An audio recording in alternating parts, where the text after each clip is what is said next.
tomad posesión del reino preparado para vosotros desde la creación del mundo.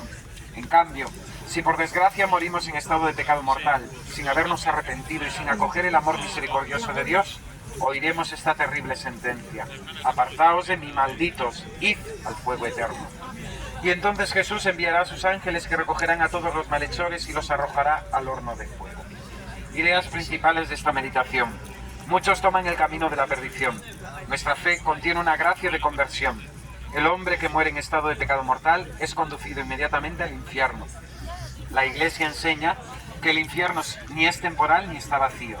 Dios, por medio de abundantes gracias, hace todo lo posible para animarnos a actuar bien. Algunos pecados son mortales. Podemos acostumbrarnos a ellos, autocompadecernos y terminar consintiéndolos. Introducción. Queridos peregrinos, sí, el infierno existe. Y si no tomo en serio las advertencias de Cristo, si persevero en el pecado, si me niego a confesarlo, entonces las palabras de Jesús se me hablan directamente a mí. Ancho y espacioso es el camino que lleva a la perdición y son muchos los que entran por él.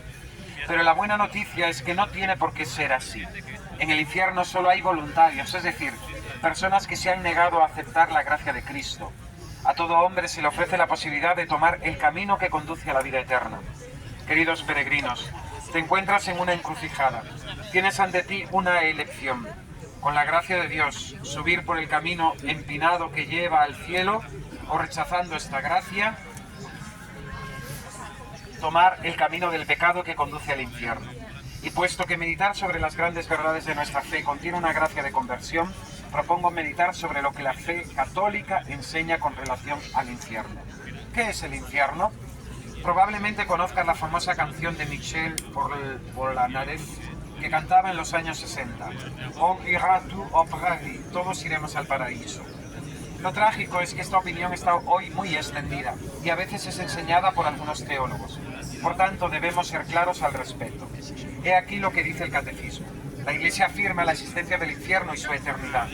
Las almas de aquellos que mueren en su estado de pecado mortal descienden a los infiernos inmediatamente después de la muerte, donde sufren las penas del infierno, el fuego eterno. Para comprender bien esta enseñanza, propongo retorcer el cuello a algunas falsas interpretaciones de esta doctrina.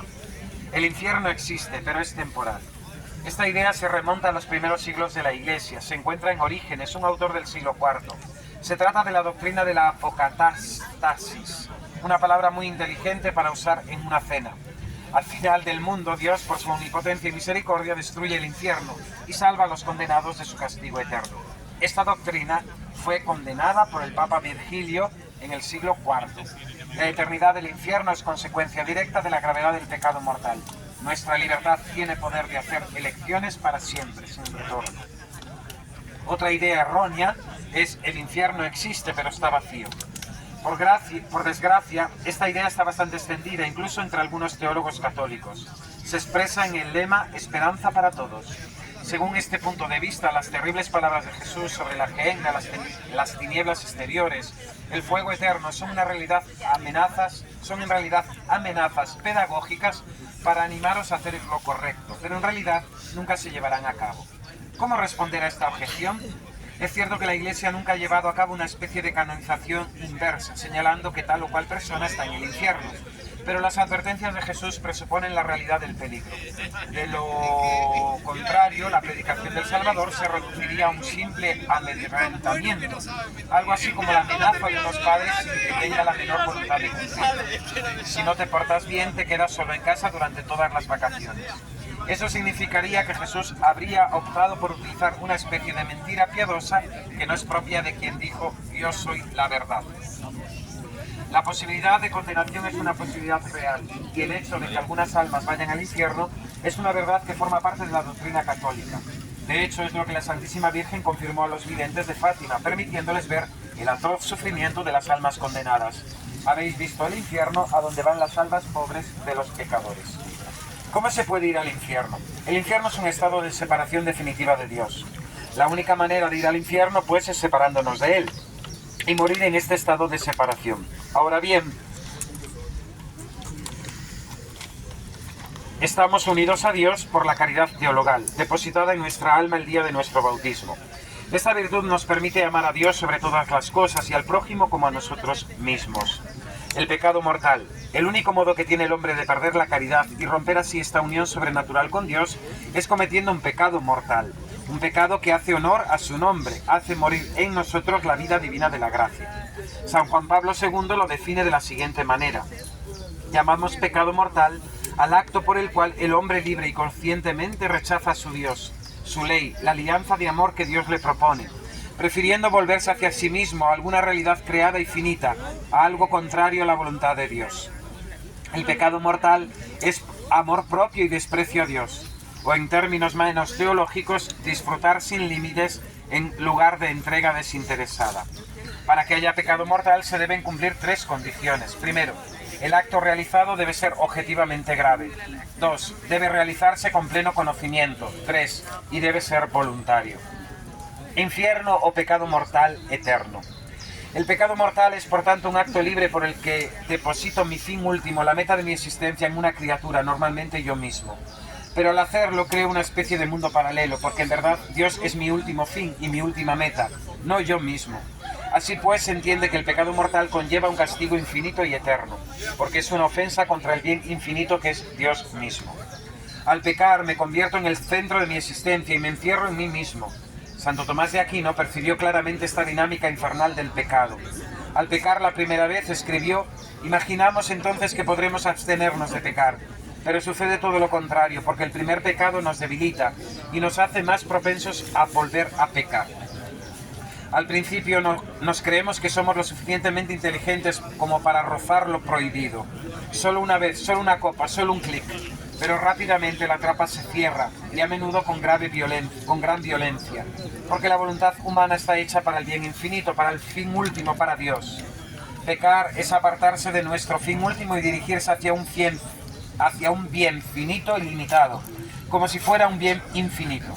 Si no rectificamos nuestro amor, nos convertimos en esclavos de las cosas que amamos, como Harpagon, el avaro de Molière, que pone todo su deseo en la posesión del dinero. Ciertamente tiene lo que quiere, pero ¿a qué precio? Literalmente se vuelve poseído por el dinero. O un ejemplo aún más elocuente, Gollum en El Señor de los Anillos. La dominación que el anillo ejerce sobre él es tan profunda que Gollum llega a perder su identidad. Está literalmente alienado, fuera de sí mismo. Es una buena alegoría de lo que nos hace el pecado. Ciertamente, mientras vivimos, podemos convertirnos. Por medio de la gracia, podemos arrepentirnos de nuestros pecados, confesarlos y redescubrir la unión con Dios por medio de la caridad. Pero con la muerte, que consiste en la separación del alma y del cuerpo, todo cambio es imposible. El alma queda definitivamente fijada en su elección a favor o en contra de Dios. Y así, el alma que muere en pecado mortal queda eternamente fija en este estado de odio a Dios. Y esta es la causa principal de su sufrimiento. ¿Cuáles son los sufrimientos del infierno? Hay 2 tipos de sufrimiento, 2 tipos de castigo para los condenados, la pena de daño y la pena de sentido. Esta distinción no es arbitraria, sino que deriva de la naturaleza misma del pecado mortal. Como hemos visto, el pecado mortal consiste en apartarse de Dios, el bien infinito, primer aspecto, para volverse hacia una criatura, es decir, un bien finito, segundo aspecto. La pena de daño. Apartarse de Dios conlleva la pena de daño, del latín damnum, que significa pérdida de Dios. Este es el principal sufrimiento de las almas en el infierno. El hombre fue creado para unirse a Dios, que es su deseo más profundo, como escribió San Agustín. Nos hiciste, Señor, para ti, y nuestros corazones están inquietos hasta que moren en ti. Los condenados viven, por tanto, en lo más íntimo de su ser, una tensión permanente entre este deseo de Dios que permanece grabado en su corazón y su voluntad eternamente apartada de Dios por el pecado mortal. Como escribió Benedicto XVI, el infierno está donde Dios no está. La pena de sentido. El segundo aspecto del pecado es la pena de sentido, es decir, volverse desordenadamente hacia una criatura. Es lo que se conoce como el fuego del infierno. Este castigo viene a reparar el desorden causado por el apego desordenado a los placeres de este mundo. Más espectacular en cierto sentido que la pena de daño, es en realidad menos profunda que aquella. Tras la resurrección de la carne, los cuerpos de los condenados estarán asociados a la pena de sentido. Conclusión.